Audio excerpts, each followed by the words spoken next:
नमस्कार। कहानियों की चादर में आपका स्वागत है। तो आज की कहानी है एक छोटे से गांव की, जिसका नाम था अहमदपुर। राजस्थान का वो सूखा पथरीला इलाका जहां हवा भी जैसे थकी हुई सी चलती थी और रात होते ही हर चीज़ पर किसी पुरानी बेबसी का साया उतर आता।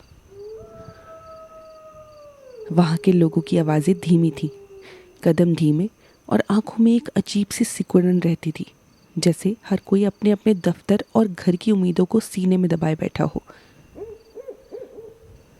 रमेश और सीमा वहीं रहते थे, उस गांव की संकरी गलियों में, जहां जीवन की रोशनी उनकी छोटी सी झोपड़ी से ही निकलती लगती थी। उनके चेहरे पर एक ही चमक थी, उनका 7 साल का बेटा सोम। सोम की हंसी कमरे की दीवारों से टकराकर वापस आती और उन दीवारों में भी थोड़ी सी राहत भर देती, जैसे सूखी ज़मीन पर बारिश की पहली बूंदें गिरकर हर दरार को भर दे। वो दौड़ता तो ऐसा लगता जैसे मिट्टी पर फूल खिल रहे हों। उसकी धूल भी किसी मीठी याद की तरह हवा में घुल जाती और हवा उस याद को हर कोने में फैला देती, जहाँ थकान भरी सांसें ताज़ा हो उठती। रमेश सुबह सुबह खेत जाता, सूरज की पहली किरणों के साथ पसीने की बूंदें बहाते शाम को लौटता तो उसके कंधों पर दिन भर की थकान लदी रहती, लेकिन सोम को देखते ही वो थकान पिघल जाती, जैसे कोई गर्माहट दिल में उतर आई हो। सीमा घर संभालती, खाना बनाती, सोम को गुदगुदाती, उसकी छोटी छोटी बातों पर हंसती और उस हंसी में अपनी सारी मुश्किलें भूल जाती, मानो सोम की मासूमियत ही उसकी दुनिया का एकमात्र सहारा हो। उसकी सारी थकान, सारी मुश्किलें, सब कुछ सोम के गोल गालों की लालिमा में घूलकर कम हो जाती और वो लालिमा उसके दिलों में एक अनमोल रोशनी की तरह चमकती रहती, जो रात की अंधेरी गहराइयों में भी उम्मीद की लौ जलाए रखती। और फिर एक दिन, वही दिन जब उनका सब कुछ बदल गया, जैसे किस्मत ने अपना चेहरा घुमा लिया हो और सारी खुशियां एक झटके में छिन गई। बाजार से लौटते हुए उनकी जीप सड़क के किनारे पलट गई।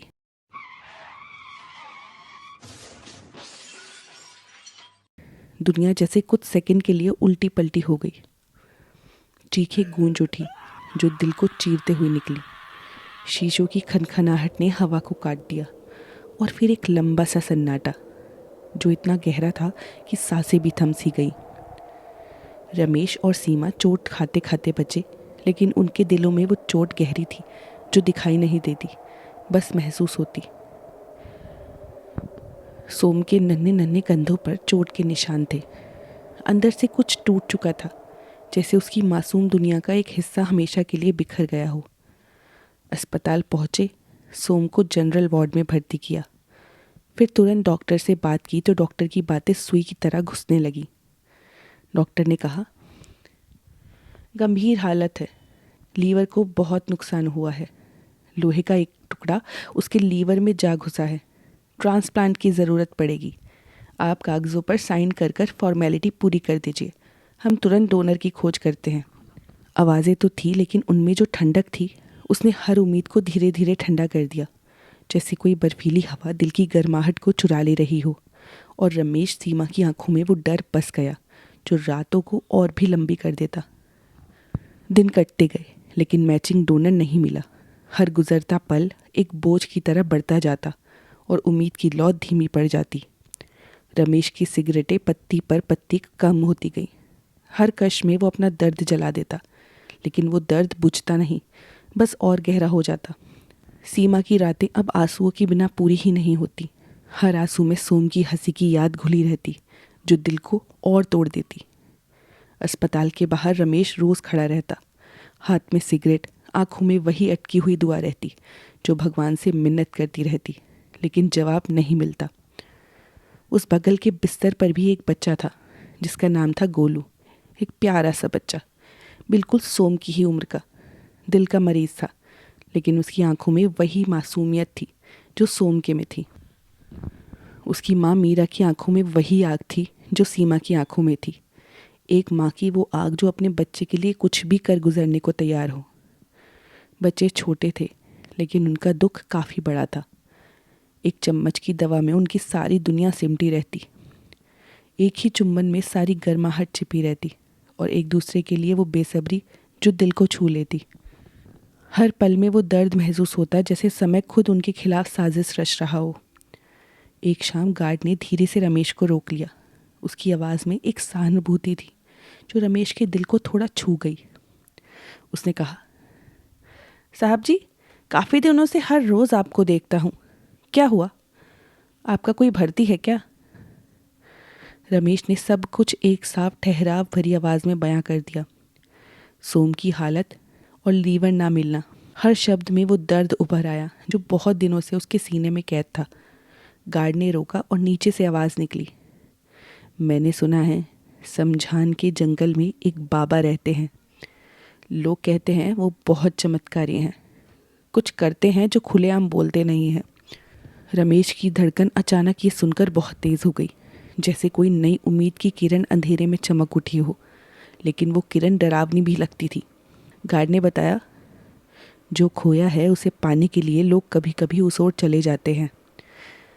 रात में बिना एक पल गवाए सीमा को गले लगाने के बाद रमेश निकल पड़ा समझान की तरफ, जहाँ पेड़ों की छाँव कटती थी और रास्ते में किसी अचरज सा ठंडा सन्नाटा रहता था जो हड्डियों तक चुभता था। बाबा चिता की राख के पास बैठे थे।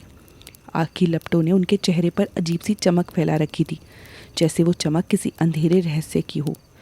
उनके कपड़े पुराने और पूरे शरीर पर भभूत, आंखें गहरी और आवाज़ भारी, जो सुनकर दिल कांप उठता। रमेश बुरी तरह रो पड़ा। बाबा, बाबा, मेरे बच्चे को बचा लो। उसकी आवाज़ में अब आंसू कम और दुख अधिक था, मानो उम्मीद की आखिरी रस्सी भी कटने वाली हो और वो रस्सी उसके दिल को बांधे हुए थी। हर सिसकी में सोम की याद उभर जाती, जो उसे और कमज़ोर कर देती। बाबा ने आंखें उठाईं और उनकी निगाहें इतने समय की थकान लिए हुए थी कि वे किसी दीवार की तरह ठंडी लगती, जो किसी भी गर्माहट को रोक देती। फिर बोले, काला जादू है रे बेटा, वरदा पिशाचनी मैं दे सकता हूँ। तेरी हर सांसों में बसेगी, तेरी हर चाहत पूरी करेगी।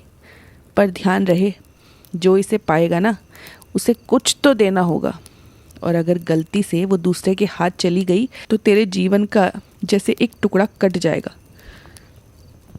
उनकी आवाज़ में चेतावनी और किसी अनकही सज़ा का डर दोनों थे, जो रमेश के दिल में सुई की तरह चुभते रहते। हर शब्द में वो खतरा महसूस होता, जैसे कोई अंधेरा उसके चारों ओर घेरा डाल रहा हो। रमेश ने सिर झुका दिया और कहा, बस मेरे बच्चे को बचा लो बाबा। उसकी आवाज़ में वो हताशा थी जो सब कुछ खो देने की कगार पर होती है। बाबा ने मंत्र पढ़े।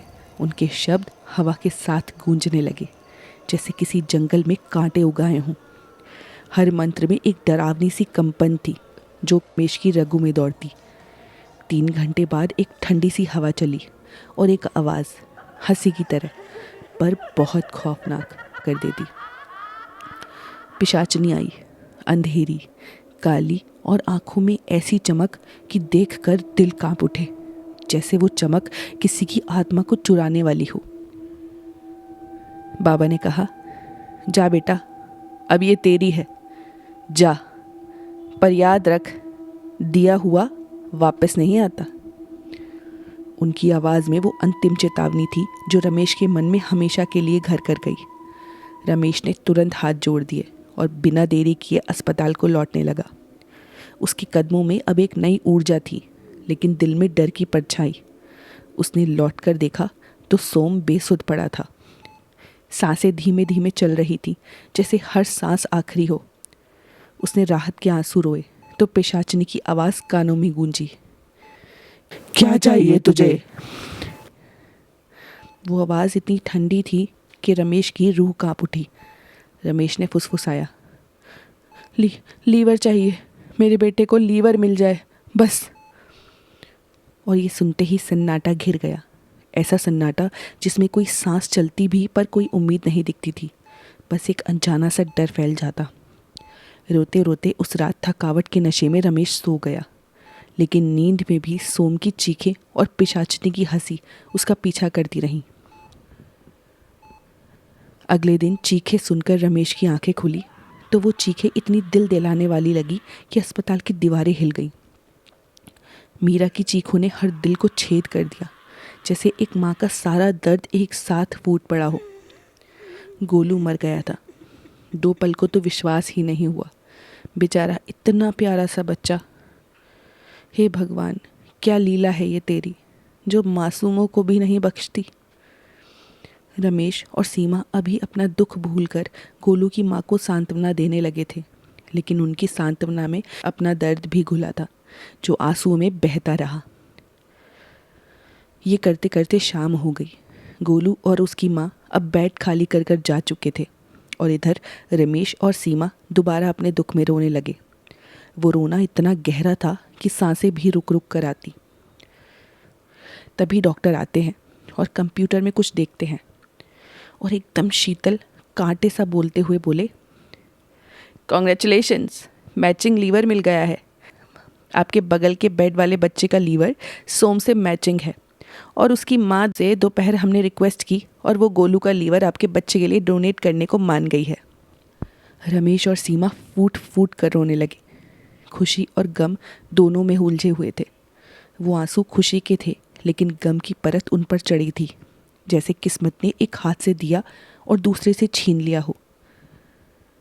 सोम का ऑपरेशन होता है और कुछ ही दिनों में सोम ठीक हो जाता है, लेकिन उससे लौटकर जो आया वो कोई जश्न का माहौल नहीं था। रमेश के भीतर अब एक खालीपन सा फैल गया, जो हर पल उसे खोखला करता रहता। हर सांस के साथ वही ठंडी हवा, वही चीखती हंसी पीछा करती हुई हंसी। रात में जब सीमा के साथ लेटा करता या फिर जब भी वो सोम के साथ खेलने की कोशिश करता, तब पिशाचनी बीच में बोलती, मैं यहाँ हूँ, मुझसे भी बात कर, और फिर गायब हो जाती। लेकिन उसकी आवाज़ दिल में गूंजती रहती, जैसे कोई अभिशाप हो। पहले तो रमेश ने सोचा, क्या ये सब उसके पागलपन का असर है? लेकिन धीरे धीरे चीज़ें स्पष्ट होने लगी। हर रात की नींद में वो आवाज़ और साफ हो जाती और दिन की रोशनी में भी वो अंधेरा छिपा रहता। नौकरी में ध्यान नहीं रहा। हर काम में वो खोया खोया सा रहता, जैसे उसका मन कहीं और बंधा हो। रातों को नींद उड़ती रही और जब पैसों की तंगी आई, उसने फिर से पिशाचनी को पुकारा, मुझे पैसे चाहिए।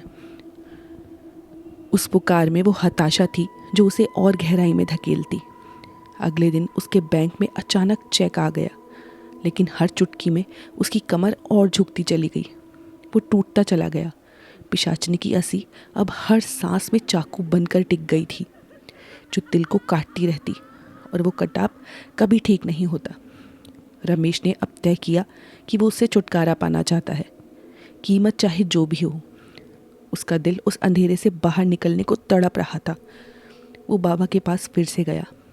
उसने कहा, मुझे छुड़ाओ बाबा, मेरा इस पिशाचनी से पीछा छुड़ाओ। उसकी आवाज़ में वो दर्द और गुस्सा था जो बहुत दिनों से सुलग रहा था। बाबा ने सख्ती से याद दिलाया, मैंने शुरुआत में ही कहा था ना, अब कुछ नहीं हो सकता। रमेश हाथ जोड़कर विनती करता रहा। बाबा के पैरों में गिर गया और अपनी सारी हालात बयां कर दी। हर शब्द में वो पीड़ा उभरती जो उसे जीना मुश्किल कर रही थी। ये सब सुनकर बाबा को उस पर कुछ दया आ गई और वो बोले, कभी किसी को दिया है तो किसी और को देना पड़ेगा, समझा? अब इससे पीछा छुड़ाने के लिए तुझे ये किसी और को ही देनी होगी जो दिल से इसे अपनाए। जा, घर जा और किसी ऐसे को ही वापस लेकर आना। उनकी आवाज़ में वो दया थी, लेकिन चेतावनी भी छिपी थी। घर लौटकर रमेश ने सोचा, आखिर ऐसा कौन है जिसे मैं ये दे सकूं? अरे हाँ, शिवू, उसका पुराना दोस्त, शराबी और लालची, जिसे पैसे और सुख शौक से बहुत मोह था, जैसे वो मोह उसके दिल को अंधा कर देता। रमेश ने तय किया कि कोई और नहीं, बस शिवू को ही दे सकता हूँ। वो नशे की लालच में उसे ज़रूर ले लेगा। उस रात उसने एक पार्टी करवाई। काफ़ी शराब हुई, हंसी खिलखिलाहट हुई। रमेश ने शिवू को भी बुलाया। नशे की हालत में रमेश ने शिवू को लालच दिया और सारी बात बताई। हर बात में वो लालच की चमक थी जो शिवू की आंखों में जाग उठी। शिवू ने नशे में हामी भर दी। हाँ हाँ, दे दे भाई, सब कर दूंगा, मेरे तो दिन ही सवर जाएंगे, मुझे और चाहिए भी क्या, अकेले ही तो रहता हूँ। रमेश ने बिना देर किए उसे बाबा के पास ले जाकर पिशाचनी को सौंप दिया। बाबा ने फिर से कुछ मंत्र पढ़े, तभी पिशाचनी प्रकट हुई और तभी गरजती हुई आवाज़ में बाबा ने कहा, आज से ये तुम्हारा नया मालिक है। पिशाचनी ने कर्कश हंसी हंसी, एक ऐसी हंसी जिसको सुनकर आसपास का अंधेरा भी गुस्से से कांप उठे। वो दिल को चीरती हुई निकली। पहले कुछ दिन रमेश के लिए चमत्कार जैसे लगे, जैसे कोई बोझ उतर गया हो और सांसें हल्की हो गई हों। शिवू को भी जो मिला वो सब अचानक हुआ। गाड़ी, बंगला, आराम, जैसे किस्मत ने उसके लिए दरवाजे खोल दिए हों। रमेश ने सांस ली और सोचने लगा कि अब सब कितना ठीक है, लेकिन दिल में एक हल्का सा डर बाकी था। कुछ साल बड़े ही हंसी खुशी बीतते गए।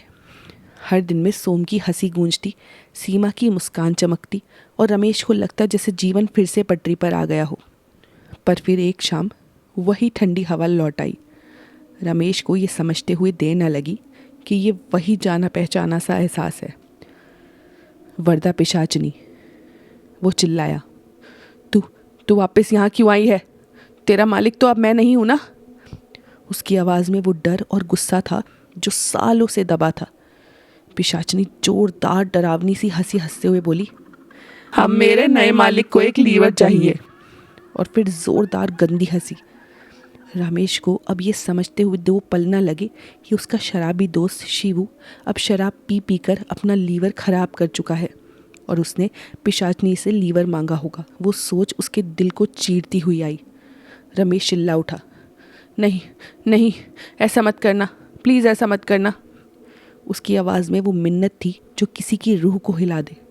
लेकिन तभी ज़ोरदार सीमा की चीख ने सब कुछ बदल दिया। सोम की सांसें नहीं चल रही थी और वो चीख वो पल था जब हर सपना टूट गया, जैसे दुनिया का सारा अंधेरा एक साथ उतर आया हो। तुरंत ही सोम को अस्पताल ले जाया गया, जहाँ की पोस्टमार्टम में बहुत ही झकझोर देने वाली बात हुई।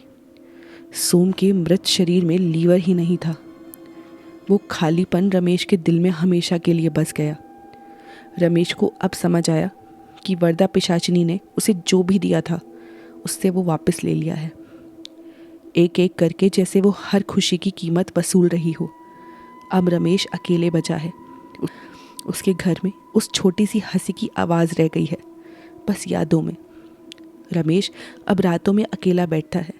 सोम की हंसी आंखों में तरोताज़ा रहती है और कानों में पिशाचने की आखिरी हंसी गूंजती रहती है, ठंडी, कटु और कभी ना लौटने वाली। मैं वापस नहीं जाती, बस अपना लेती हूँ।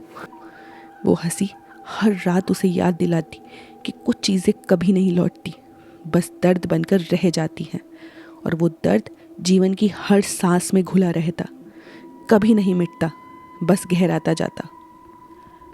तो अगर आपको हमारी कहानी पसंद आई हो तो हमें लाइक और सब्सक्राइब करके हमारा मोटिवेशन ज़रूर बढ़ाएं और हमें कमेंट करके ज़रूर बताएं कि आपको हमारी कहानी कैसी लगी। धन्यवाद।